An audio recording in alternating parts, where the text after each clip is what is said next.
সেদিন বলছে, বাবা আমার একটা বরখা কিনে দাও। আমার স্যান্ডেলটা দেখেন 3 বছর পুরাতন ছেঁড়া, কিন্তু আমি আমার স্যান্ডেলটা পাল্টাই না, সেলাই করে নেই, কিন্তু আমার বাচ্চাদেরকে আমি কষ্ট পেতে দেই। ছোট ছোট বাচ্চাদেরকে ধর্ষণ একের পর এক যেন বেরিয়ে চলছে। বিগত 9 দিনে বাংলাদেশে 7 জনকে ধর্ষণ করে মেরে ফেলা হয়েছে, ছোট ছোট বাচ্চাদেরকে। বিষয়টা যদি আমি যতটুকু জেনেছি, 9 দিনে মনে হয় 6 জনকে ধর্ষণ করে মেরে ফেলেছে।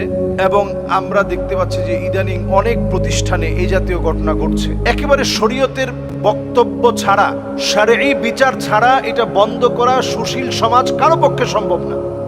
আপনি কিভাবে বন্ধ করবেন? আজকে রামিসার বাবার যে আর্তনাদ, তার বাবার যে কান্নার যে ভাষা, আপনি একটু শুনে দেখেন, আপনার হৃদয় কেমনে পারে চুপ থাকতে।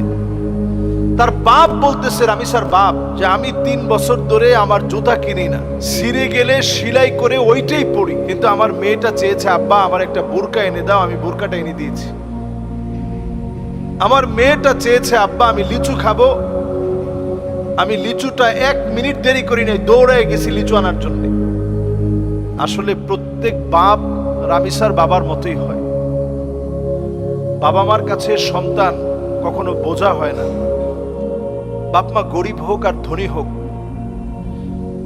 আমি মাননীয় প্রধানমন্ত্রীকে ধন্যবাদ জানাই, তিনি কিন্তু গিয়েছেন দেখার জন্য। আমি বলবো যে একটা বিচার আপনারা, অন্তত একটা বিচার বাংলাদেশে আপনারা করে দেখান, যে ইসলাম যেভাবে বলেছে সেইভাবে তাকে মৃত্যুদণ্ড দেওয়া হয়েছে। একটা বিচার করে দেখান। আল্লাহর রাস্তে এটাকে আপনারা পাশ কাটিয়ে যায় না। আমরা দেখেছি বাংলাদেশে এই যে 9 দিনে যদি 6টা মেয়ে দুনিয়া থেকে চলে যায়, কি জবাব দিবেন? কুল্লুকুম রাঈন ওয়া কুল্লুকুম মাসউলুন আন রাঈয়াতিহি। যারা ক্ষমতার মসনদে আছে প্রত্যেককে আল্লাহর আদালতে জবাব দিতে হবে। আপনি আইন খুব স্বাভাবিকভাবে চলছে, দেশের অবস্থা ভালো, আইন শৃঙ্খলা বজায় আছে, আপনি মুখে বললেন। এই মানুষগুলো যদি মারা যায়, আপনাকে জবাব দিয়ে তার কাঠগড়ায় আল্লাহর সামনে দাঁড়ায় জবাব দিতে হবে, জনগণের সামনে জবাব দিতে হবে। তো রামিসার আব্বার যে চিৎকার, আত্মচিৎকার আকাশ বাতাসকে প্রকম্পিত করে দিচ্ছে। তার মা যেভাবে কাঁদছে, আহারে, মা বলতেছে আমি চিৎকারটা শুনেছি, কিন্তু আমি বুঝতে পারি নাই যে এটা আমার মেয়ের চিৎকার। এবং মানুষ এতটা বেশি বেহায়া, বেপরোয়া হয়ে গেছে। নবীজি হাদিসের মধ্যে বহু আগে আল্লাহর হাবিব ভবিষ্যৎবাণী করে গেছেন, ইয়াতাসাফাদু ফিত তরিক তাসাফুদাল হামির। মানুষ নির্লজ্জ বেহায়া হয়ে যাবে, পশুর মতো হয়ে যাবে, পশুর আচরণ মানুষের ভিতরে ঢুকে যাবে, পাশবিক হয়ে যাবে, অমানবিক হয়ে যাবে।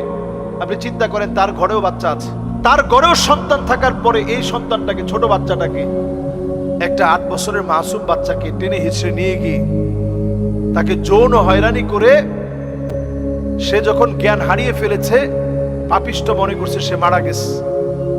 একটা জীবন্ত মানুষকে তার মাথাটা কেটে বালতির মধ্যে রেখে দিয়েছে। এই বিষয়গুলো বলতে গেলেও তো কত কঠিন লাগে।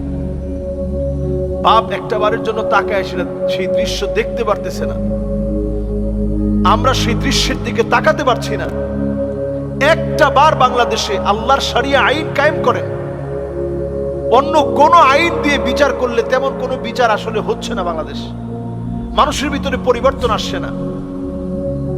আমরা অনেকেই এই বিষয়গুলো নিয়ে কথা বলি, যখন আলোচনায় আসে কথা বলি, 1 দিন 2 দিন 3 দিন 5 দিন 10 দিন কথা বলি। এরপর নতুন একটা ট্রেন্ডিং ইস্যু চলে আসে, তখন ওইটা নিয়ে কথা বলা শুরু করি।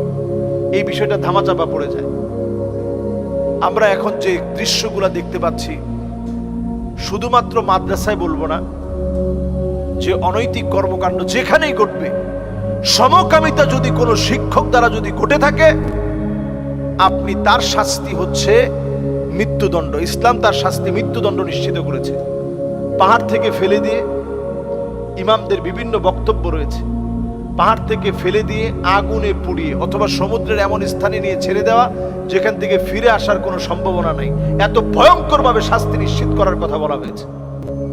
তো যদি আজকে বাংলাদেশে যে সমস্ত জায়গায় এই যে এখন আত্মহত্যা হচ্ছে মাদ্রাসায়, কেন? কারণ এই রকমের সমকামিতার পরে বাচ্চারা এটাকে সহ্য করতে না পেরে আত্মহত্যার পথ পর্যন্ত বেছে নিচ্ছে। তো এই জাতীয় ঘটনাগুলো আমাদের জন্য বড় কষ্টের। মানুষ এখন মাদ্রাসামুখী, প্রত্যেকেই চায় তার সন্তানটা আলেম হোক, মাদ্রাসায় পড়ুক। এইরকম একটা পজিটিভ দিক যখন আমাদের সমাজে গড়ে উঠেছে, তখন আমরা আমাদের এই স্বপ্নকে ধ্বংস হতে দেব না। গুটি কয়েক যারা অন্যায় করবে, এই অন্যায় শাস্তি মৃত্যুদণ্ড দিয়ে বাংলাদেশে শুরু করেন। যেখানে হবে সমকামিতা, ছাত্রীদের সঙ্গে অমূলক আচরণ, সেখানে আপনারা আইনের বিচার করেন। দেখবেন ইনশাআল্লাহ রামিসার মতো এরকম নিষ্পাপ শিশুদেরকে অকালে ঝরে যাওয়া লাগবে না। বাবা মার আর্তনাদ আর আমাদের দেখতে হবে না। তাদের এই কান্না আমাদের সহ্য হচ্ছে না। তাদের এই কান্নাটা যেন সারা বাংলাদেশের কান্না হয়ে গেছে। সুতরাং এই ক্ষেত্রে শরীয়তের আইন, আমি বলবো বিচারিক প্রক্রিয়ায় ইসলামের আইন নিয়ে আসেন। বারবার প্রমাণিত হচ্ছে ইসলাম ছাড়া কোথাও শান্তি পাওয়া যাচ্ছে না। যদি ইনশাআল্লাহ ইসলামের আইন, আল্লাহর বিধান 100 বেত্রাঘাত যদি অবিবাহিত হয়, আর যদি বিবাহিত হয় তাহলে মৃত্যুদণ্ড। আর সে আরেকজনকে মেরে ফেলেছে, মেরে ফেলার বিনিময়ে মৃত্যুদণ্ড, এটাকে যদি নিশ্চিত করা যায় বাংলাদেশে, অপরাধ একেবারে জিরোর দিকে নেমে আসবে ইনশাআল্লাহ। আল্লাহ তাআলা আমাদেরকে বুঝ দান করুক। যারা সুশীল আছে তারা যেন অন্তত এই বিচারের ব্যাপারে, মৃত্যুদণ্ড কার্যকরের ব্যাপারে তারা যেন সোচ্চার হয়। আল্লাহ যেন এই বুঝটুকুন আমাদেরকে দান করেন। আসসালামু আলাইকুম ওয়া রাহমাতুল্লাহি ওয়া বারাকাতুহু।